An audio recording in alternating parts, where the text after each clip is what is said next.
श्री गजानन विजय ग्रंथ अध्याय 6. वक्रतुंड महाकाय सूर्यकोटी समप्रभ निर्विघ्नं कुरु मे देव सर्वकार्येषु सर्वदा. गणनाथ गणपती रविशुक्र बृहस्पती श्री गजानन विजय ग्रंथ प्राकृतवाणी प्रवर्तते. श्रोता वक्ता सावधाना भवन्तु. श्री गणेशाय नमः. हे परममंगला श्रीहरी, तुझी कृपा झाली यावरी. अशुभ अवघे जाते दुरी, हा अनुभव संतांचा. त्या संत वाक्की भरवसा, मी ठेवणी श्रीनिवासा. मंगलाची धरुणी आशा, तुझ्या दारी पातलो. आता विनमुख लावल्यास, त्याचा तुला लागेल दोष. आणि बट्टा वाक्यास लागेल की संतांच्या. म्हणून हे माधवा, अभिमान माझा धरावा. रोष कधी ना करावा, या अजानले करावर. बालकाचे हीनपण, माते लागी दूषण. हे मनात आणून करणे असेल ते करी. तर दासगणू म्हणतायत, भगवंता माझी जी काय हे आहे सर्व मदार, ते सर्व तुमच्यावरच आहे म्हणे. तर हा जो ग्रंथ लिहिण्याचं जे काम मी हाती घेतलं आहे ते तुम्ही पूर्ण करा म्हणे. जसं आई लेकरावर कृपा करत असते, मुलाचे असंख्य दोष पोटात घेते, त्याप्रमाणे तुम्ही मला तुमचा बालक म्हणून माझ्यावर कृपा करा. असो बंकटलाला घरी, राहिली समर्थांची स्वारी.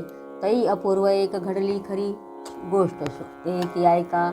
तर बंकटलालच्या घरी स्वामी राहत होते, तेव्हा काय घडलं ती एक गोष्ट तुम्ही आता ऐका म्हणे. गावाची दक्षिणेस बंकटलालाच्या मळ्यास, महाराज गेले एक दिवस. कणसे मक्याची खावया, बहुत मंडळी बरोबरी.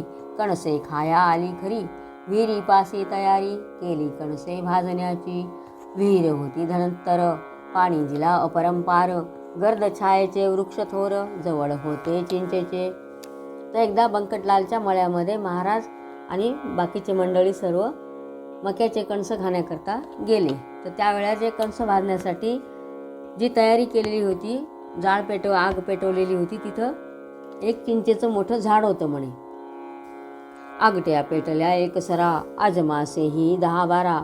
तेने डोंबसा झाला खरा, गगनोदरी धुमाचा. त्या योगे ऐसे झाले, आग्या मोहळ लागलेले. चिंच वृक्षावरी भले, त्याच्या माशा उठल्या की. तर त्या चिंचेच्या झाडावर आग्या मोहळ म्हणजे मधमाशांचं मोठं पोळं होतं. आणि यांनी हा कंस भाजण्यासाठी या लोकांनी जो अग्नी प्रकट केला, तर त्याच्या अग्नी पेटवला, त्याच्यामध्ये इतका धूर झाला की आकाशापर्यंत ते धुराचे लोळ जायला लागले. आणि त्याच्याने तो सगळा आग्या मोहळ उठला. आग्या मोहळ लागलेले, चिंच वृक्षावरी भले, त्याच्या माशा उठल्या की. त्या माशा उठता क्षणी, मंडळी गेली पळवणी. कणसे ठिकाणच्या ठिकाणी, मक्याची ती राहिली हो. तर त्या माशा उठल्याबरोबर बाकीचे माणसं सर्व पळून गेले, आणि ते कंस तसेच पडून राहिले. आणि त्या माशा मात्र त्यांना चावायला लागल्या. त्या आग्या मोहळांच्या मक्षिका पसरल्या अवघ्या मळ्यात देखा. घोंगड्याचा करुणी बुरखा, कोणी गेले पळून. प्राणापरी आवडती, वस्तू नसे हो कोणती. अशा वेळी समर्थमूर्ती, आसनी होती निर्धास्त. तर प्रत्येकाला प्राण हा म्हणजे आपला जीव प्रत्येकाला प्रिय असतो. अशा वेळेला काय झालं की प्रत्येकजण आपला जीव वाचवण्यासाठी पळून गेले, आणि स्वामी तिथेच बसलेले होते. ते नाही पळून गेले, आसनी आपल्या स्वस्थ बैसले. विचार करू लागले निजचित्ती माशांचा. माशी तरी मीच झालो, मोहोळ तेही मीच बनलो. कणसे खाया मीच आलो, कणसे तेही माझी रूपे. ऐशा विचारे आनंदात, महाराज राहिले डोलत. अंगावरी असंख्यात, माशा येऊन बैसल्या. तर महाराज ध्यानस्थच बसलेले होते, आणि ते विचार करत होते, ह्या माशा तरी कोण आहे? मीच आहेत म्हणे. जे काय रूप असतात ते सर्व भगवंतच असतो सगळ्या रूपामध्ये. त्याप्रमाणे हा मोहोळ जो आहे तो पण मीच आहे, हे कणस पण मीच आहे, आणि खायला आलेले तो पण मीच आहे म्हणे. असं म्हणून ते शांत बसले, आणि त्यांच्या अंगावर त्या असंख्य माशा येऊन बसल्या. वाटे पासोडी माशांची, समर्थ पांघरले साची. योग्यता ब्रह्मनिष्ठाची, काय वर्णन करावी. इतक्या माशा त्यांच्या अंगावर येऊन बसल्या, असं वाटायचं की माशांची त्यांनी शालच एखादी पांघरलेली आहे, इतक्या माशा. माशा चावती वरच्यावरी, परीन तो परवा करी. त्याचे काटे शरीरी, बोचले असती असंख्यात. तर त्यांच्या अंगाला भरपूर असे काटे टोचले त्यांना. यासी झाला एक प्रहर, भक्त झाले चिंतातुर. बंकटलालाचे अंतर, दुःखे व्याकुळ झाले हो. कोठुनी बुद्धी झाली मला, येथे आणिले समर्थाला. कणसे मक्याची खावयाला, मंडळींच्या समवेत. तर ते एक प्रहर उलटून गेला तरी आपले ते बसलेलेच होते. आणि बंकटलाल मनामध्ये दुःख होत होतं बंकटलाला, की मला काही बुद्धी झाली आणि मी स्वामींना इथं घेऊन आलो म्हणे मक्याची कणसं खायला. अशा समर्था लागून दुःख द्याया मीच कारण, झालो हे का शिष्यपण माझे हाय रे दुर्दैवा. बंकटलालाने तयारी पुढे येण्याची केली खरी, हे जाणून अंतरी कौतुक केले समर्थाने. जीवांनो जा निघून बसा मोहळी जाऊन, माझ्या बंकटा कारण तुम्ही कोणी न चावावे. त्या माशांना त्यांनी सांगितलं की हे बंकटलाल येतोय म्हणे आता माझ्याकडे, तर तुम्ही इथून निघून जा असंच त्या माशांना सांगितलं. आणि तुम्ही त्या बंकटलाला अजिबात चावायचं नाही म्हणे. जमलेल्या मंडळीत बंकट हाच निस्सीम भक्त, जो माझ्या प्रित्यर्थ येत आहे धावनिया. ऐसे म्हणता माशा गेल्या मोहळावरी जाऊनी बैसल्या, बंकटलालाने पाहिल्या त्या आपल्या दृष्टी. महाराज असे म्हटल्यावर त्या माशा आपोआप उठल्या आणि सगळ्या त्या मोहळावर जाऊन बसले त्यांच्या. अरे जे ते जीव विषारी, महाराज त्या पाहुनी बोलते झाले हसोनी. वा खूप केली मेजवानी आम्हासी तू माशांची. अरे ते जीव विषारी बैसले माझ्या अंगावरी, माझ्यापासून झाले दुरी. लड्डू भक्त येते धवा, याचा करी विचार. संकट आल्या कोणावर कोणी न सहाय्य करणार, एका ईश्वरा वाचुनी. म्हणे अरे त्या विषारी माशा होते म्हणे, त्या माझ्या अंगावर बसल्या आणि जे काही नुसते दांभिक होते ते पळून गेले म्हणे इथून. लड्डू भक्त ते पळून गेले. जेव्हा माणसावर खरं संकट येतं ना, तेव्हा खरा मित्र आणि खरा शत्रू कोण हे सर्व आपल्याला कळतं. आणि त्यातून आपल्याला फक्त एक ईश्वरच वाचवू शकतो म्हणे. जिलेबी पेढे बर्फी खाती, माशा आल्या पळून जाती.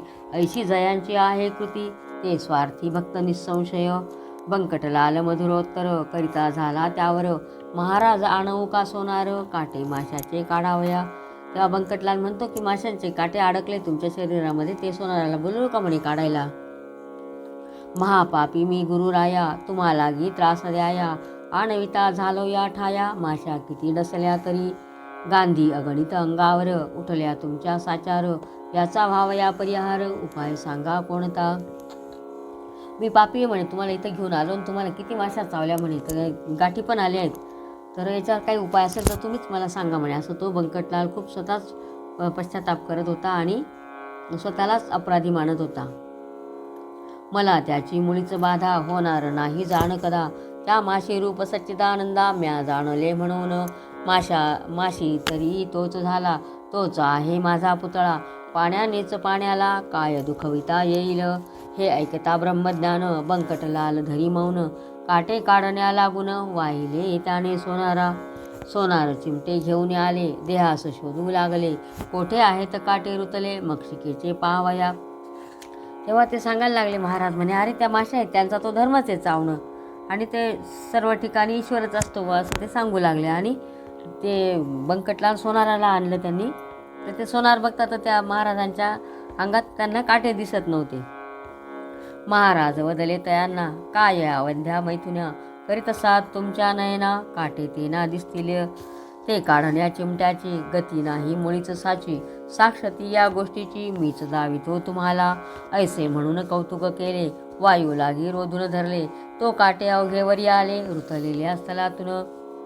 तर त्यांनी प्राणायाम वगैरे करून महाराजांनी ते काटे सर्व वरच्यावर काढले म्हणे. कशाला पाहिजे सोनार वगैरे काही नको म्हणे. तर त्यांनी स्वतःच ते काटे आपोआप सगळे वरती आले. तो पाहता प्रकार लोक आनंदले फार, कळून आला अधिकार श्री गजानन स्वामींचा. पुढे कणसे भाजली, अवघ्यांनी ती ग्रहण केली. अस्तमानी निघून आली मंडळी निजगृहाते. नंतर ते परत त्यांनी ते कणस वगैरे भाजले आणि खाऊन ते सर्वजण आपापल्या घरी गेले. मंडळी सगळी निघून गेली. असो पुढे एक वेळा महाराज गेले अकोटाला, आपुल्या बंधूस भेटण्याला. श्री नरसिंगजी कारणे हा कोतशा अल्लीचा, शिष्य मराठा जातीचा. कंठमणी विठ्ठलाचा भक्तिमलाने झाला असे. त्या नरसिंगजीचे चरित्र मी भक्तिलीलामृतात वर्णिले आहे तंभूत, आता ते सांगणे नको. तर महाराज अकोटाला गेले, तिथं श्री नरसिंगजी होते. तर ते हे होते मराठा जातीचे होते आणि विठ्ठलाचे भक्त होते. तर ते हे नरसिंगजी कोण आहेत, हे जे काही भक्त लीलामृत हा जो ग्रंथ आहे त्याच्यामध्ये मी वर्णन केलेलं आहे म्हणे. तर ते आता तुम्हाला आता वेगळं काही सांगायला नको. हे अकोट नामे नगर, शेगावाहुनी साचार, आहे 18 कोसांवर, ईशान्येला परियेसा. मनोवेगाचा सजवून वारू, निघते झाले सद्गुरू, जे पदनताचे कल्पतरू. श्री गजानन महाराज अकोटाच्या सन्निधासी, एका निबिडत शरणारण्यासी, नरसिंग राहे अहर्निशी, एकांतवास सेवावया. तर हे जे नरसिंग होते ते एका निबिड अशा घनदाट अरण्यामध्ये एकांतवासात राहत होते.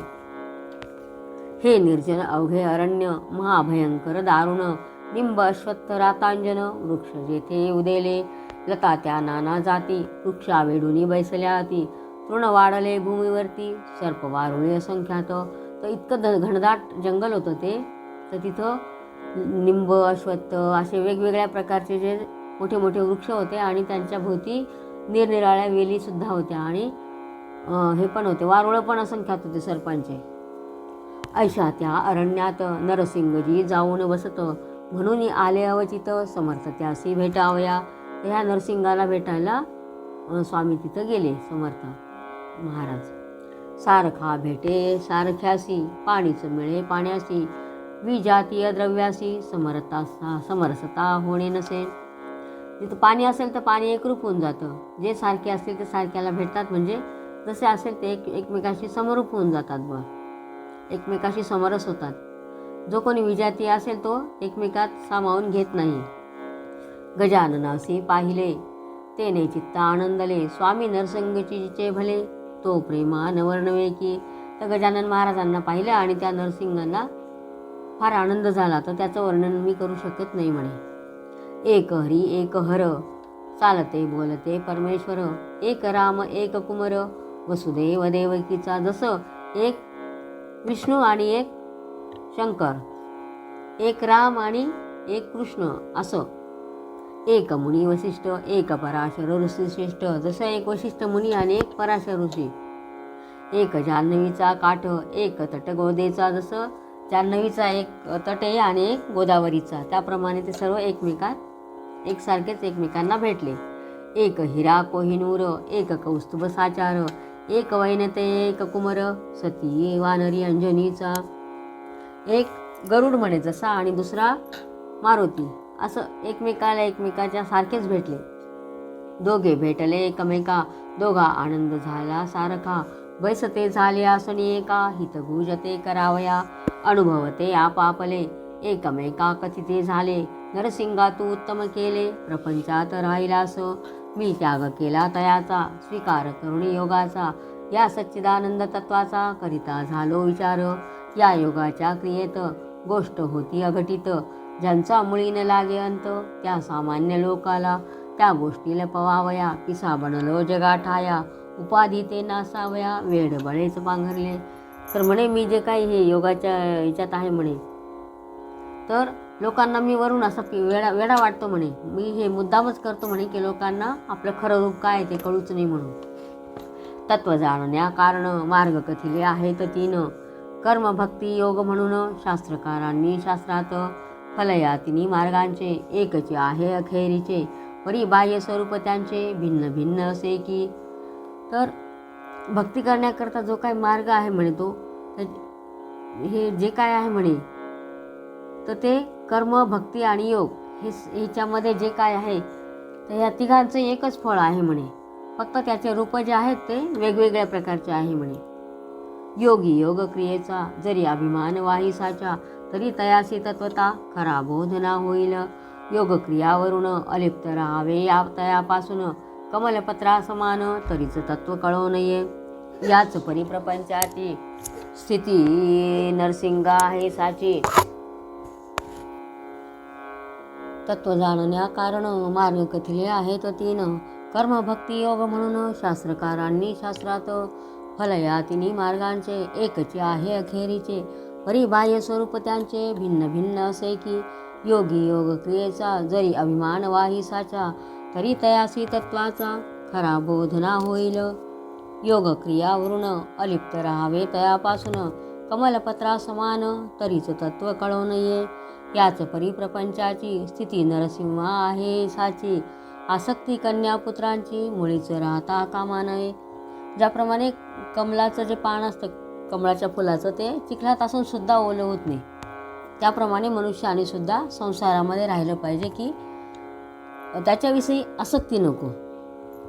गार पाण्यात राहते परीन पाणी शिरू देते, तैसेच वागती साचे या प्रपंचा माझारी. या परी त्वा राहावे अपेक्षा रहित असावे, चित्तातून ना ढळू द्यावे सच्चिदानंद ईशाला. म्हणजे काहीच शक्य नाही, तू आणि मी शेषशाही, एक रूपा हो पाही. जन जनार्दन भिन्न नसे, नरसिंग म्हणती बंधुराया. आला समसी भेटावया, ही तुझी केवढी दया. उपमा त्याला देण्या नसे, प्रपंच मुळी अशाश्वत. त्याची काय किंमत, दुपारच्या सावली प्रत. कोण सांग खरे माणी. तर हा प्रपंच अशाश्वत आहे म्हणे, त्याचं काहीच खरं नसतं. तू कथिले जया परी, तैसा वागे न भुवरी. मी जानवरच्यावरी, अशीच भेटी द्यावी तुला.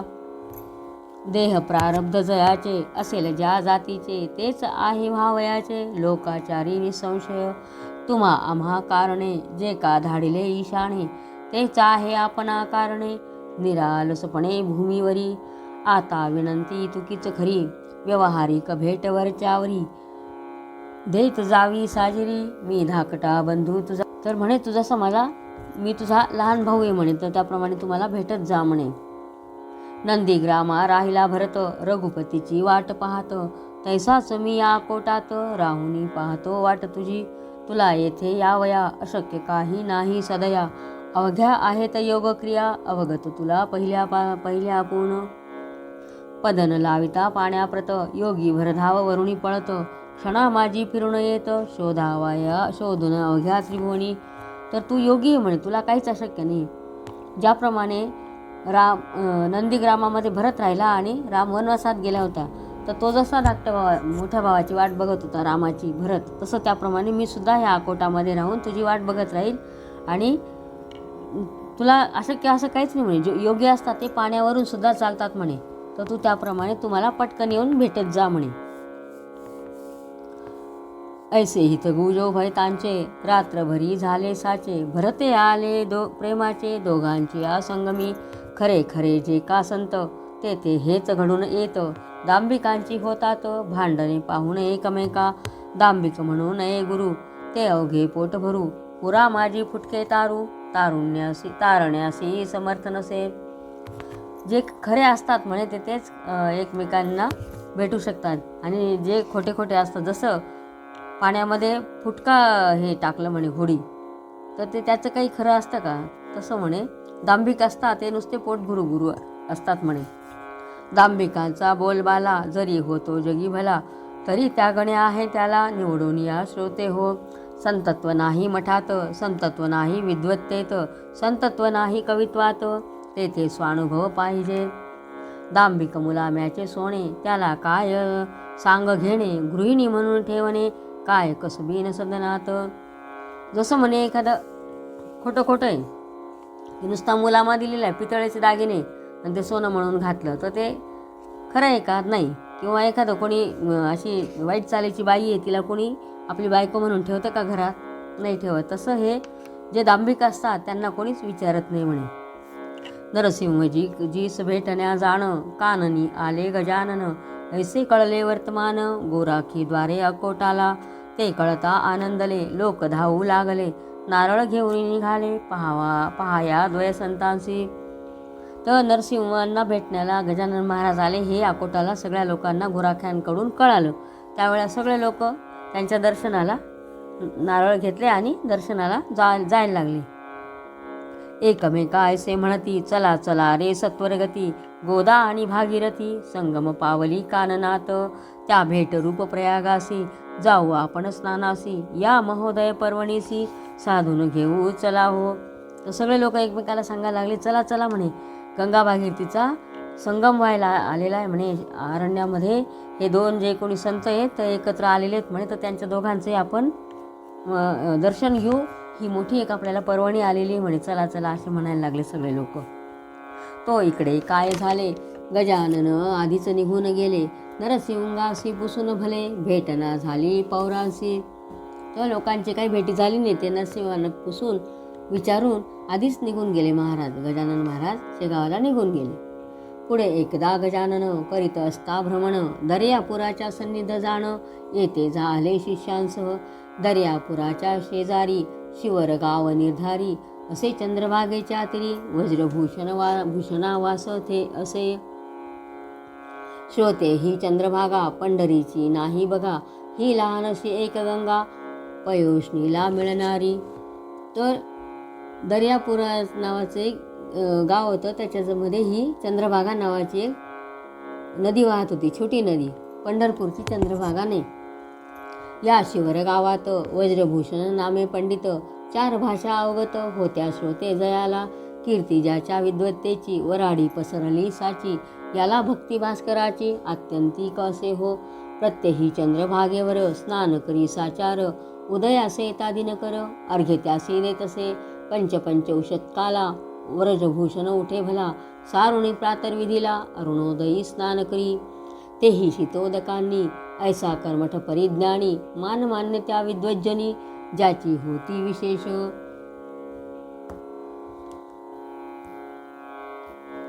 त्या शिवरगावाला योगीराज फिरता आला, वाटे तपाचे द्यावयाला, फल त्या व्रजभूषणासी. तर त्या शिवरगावामध्ये एक व्रजभूषण नावाचा पंडित राहत होता. त्याला सर्व हे माहिती होतं, त्याला 4 भाषा अवगत होत्या आणि त्या भाषेच्या प्रभावानेच त्याची विद्वत्ता सर्व वऱ्हाडात पसरलेली होती.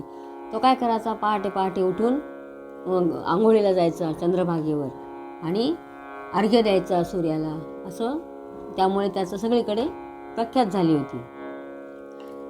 तर तिथं हे गजानन महाराज तिथं याच्या भेटीसाठी आले. त्या शिवर गावाला योगीराज फिरता आला, वाटे तपाचे द्यावयाला, फल त्या व्रजभूषणासी. चंद्रभागेच्या वाळवंटी हा बैसला ज्ञान जेठी, समोर नदीची या काठी, आले व्रजभूषण स्नानाला. ती प्रभातीची वेळा पाही, प्रकाशल्या दिशा दाही, कुक्कुटाचा आवाज येई, वरचे वरी ऐकावया. चातक भारद्वाज पाखरे, जाऊ लागली अत्यादरे, भास्करासी सामोरे, पूर्व दिशा लक्षून. भास्कराचा उदय होता, तमनिमाला हा हा म्हणता, जैसा सभेत पंडित येता, मूर्ख जाती उठवणी. सवे शिष्य अपार, बसले होते मंडलाकार, ते शिष्य नव्हते किरणे थोर, त्या गजानन भास्कराची. तै व्रजभूषण तत्वता, झाला सूर्यासी अर्घ देता, तो हा पुढे ज्ञानसविता, त्याने पाहिला प्रत्यक्ष. तर आकाशामध्ये सूर्य आल्यानंतर सर्व अंधाराचा नाश झाला. त्याप्रमाणे गजानन महाराज रूपी सूर्य जेव्हा आले, तेव्हा हे व्रजभूषण त्याला सूर्याला अर्घ देत होते, तेव्हा त्यांच्या पुढे हे महाराज उभे राहिले. सूर्याप्रमाणे सतेज कांती, अजानुबाहू निश्चिती, दृष्टी नासागराच्या वरती, स्थिर दयाची झाली असे.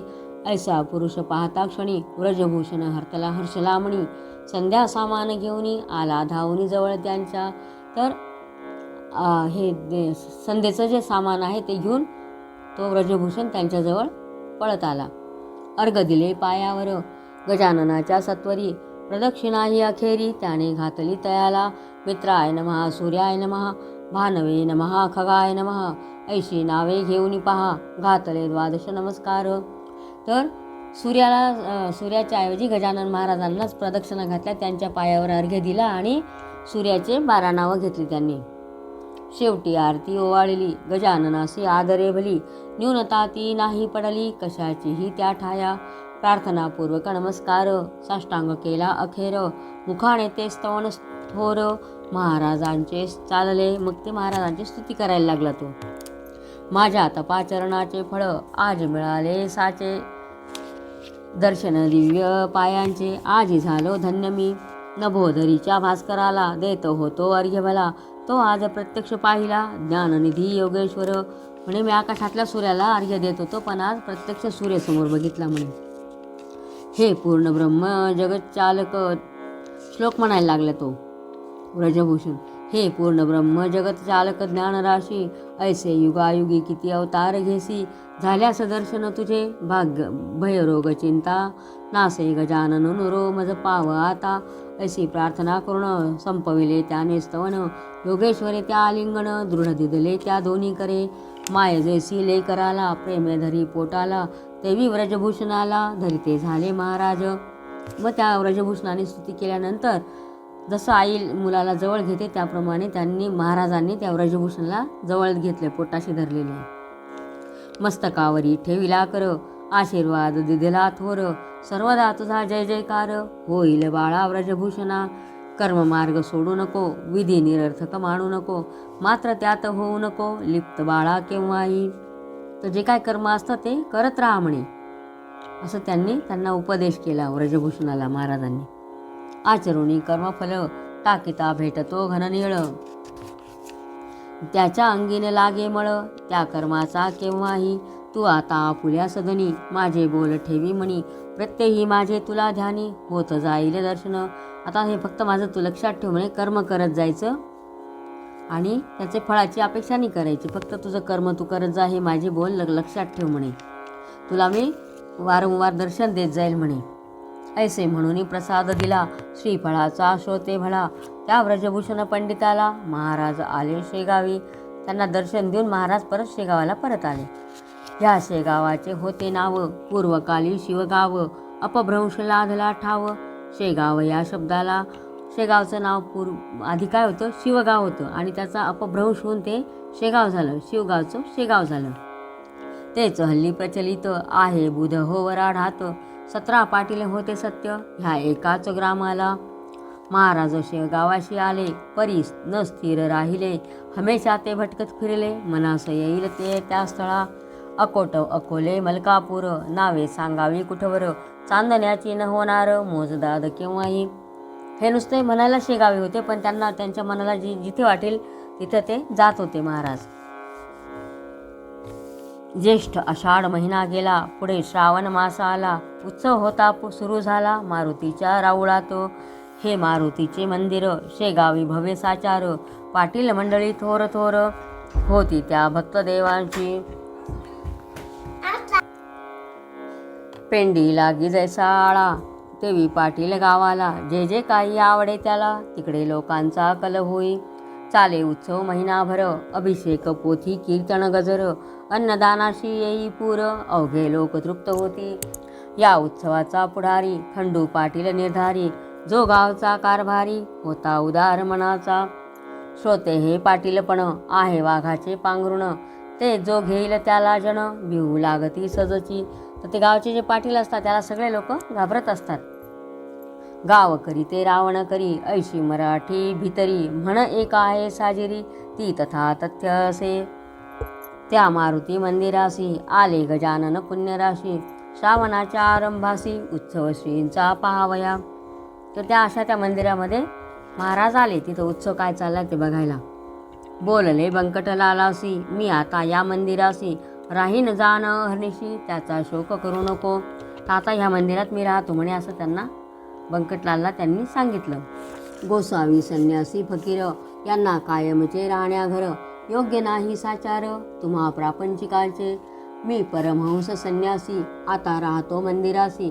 तू बोलाविसी ज्या दिवशी तेवढ्या पुरता येईन इथे. तर म्हणे मी आता ह्या मंदिरातच कायमचा राहणार आहे, इथे राहणार आहे म्हणे. आणि हे जे काही संन्यासी योगी असतात म्हणे त्यांनी काही संसारियाच्या म्हणजे प्रापंचिकाच्या घरी काही कायम राहायचं नसतं म्हणे. तू जेव्हा मला बोलवशील त्यावेळेला मी तुझ्या घरी येत जाईल, असं हे बंकटलालांना त्यांनी सांगितलं. हे अंतरीचे गुह्य तुला कथन केले बंकटलाला. स्वामी शंकराचार्याला भ्रमण करणे भाग आले. गोसावी मच्छिंद्र जालंधर हेही राहिले निरंतर. प्रापंचिकाचे वगळून घर कानना माझी वृक्षातळी. छत्रपती राजा शिवाजी जो रणबहादूर वीर गाजी. ज्याने हिंदूंची रक्षली बाजी दंडुनी दुष्ट यवनांना.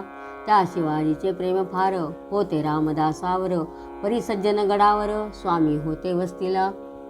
हे शंकराचार्य किंवा मच्छिंद्रनाथ जालंधरनाथ हे पण कोणाच्या संसारिकाच्या घरामध्ये कधीच राहिले नाही म्हणे. जसं की छत्रपती शिवाजी महाराज हे एक राजे होते, पण तरीसुद्धा सज्जन याचे रामदास स्वामी जे होते त्यांचे गुरु तर ते सज्जनगडावरच राहायचे. त्यांनी कधी त्यांच्या घरी निवास केलेला नाही म्हणे. याचा विचार करावा, हट्टमुळी ना धरावा, माझ्या म्हणण्यास मान द्यावा, यात कल्याण तुझे असे, निरुपाय होऊन अखेर देता झाला रुकार, तो बंकटलाल सावकार गजाननाचे म्हणण्याला. मंदिरी स्वामी समर्थ येता हर्ष झाला समजता, भास्कर पाटील शुश्रूषे करता जवळ राही निरंतर. शेवटी त्यांचं म्हणणं जे होतं गजानन महाराजांचं ते बंकटलाला मान्य करावंच लागलं आणि त्यांनी होकार दिला की ठीक आहे वा. आणि मग हे घरी निघून गेले, बंकटलाल निघून गेले आणि गजानन महाराज तिथंच राहिले त्या मंदिरात. आणि त्यांच्या सेवेला ते भास्कर पाटील जे होते ते कायम त्यांच्या जवळच राहायचे. हा दास गुणू विरचित श्री गजानन विजय नामे ग्रंथ, मुमुक्षुला दावपथ संत चरण सेवेचा, श्री हरिहरार्पणमस्तु शुभम भवतु इति श्री गजानन विजय ग्रंथ षष्ठोऽध्यायः संपूर्णम्. श्री गजानन महाराज की जय.